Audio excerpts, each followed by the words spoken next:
Hi hello. ఈరోజు mango milk shake చేసి చూపిస్తాను మీకు. ఇలా మ్యాంగో శుభ్రంగా కడుక్కొని తుడుచుకొని ఇట్లా తోలు తీసుకోవాలి. ఇలా పీల్ తీసుకోవాలి. చేసిన తర్వాత ముక్కలుగా కట్ చేసుకోవాలి. చిన్న చిన్న ముక్కలు చేసుకోవాలి. ఇలా ముక్కలు చేసుకున్న తర్వాత ఇలా మిక్సీ జార్లో వేసుకొని మెత్తగా గ్రైండ్ చేసుకోవాలి. కలిపి ఇలా పాలు వేసి మిక్స్ చేసుకోవాలండి.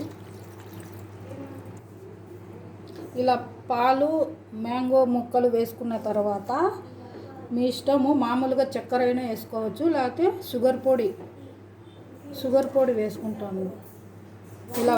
ఇలా మిక్స్ రెడీ అయిన దీన్ని ఇలా మ్యాంగోతో అలంకరించుకోవచ్చు. ఐస్ క్యూబ్స్ అయినా వేసుకొని చల్లగా తాగొచ్చండి.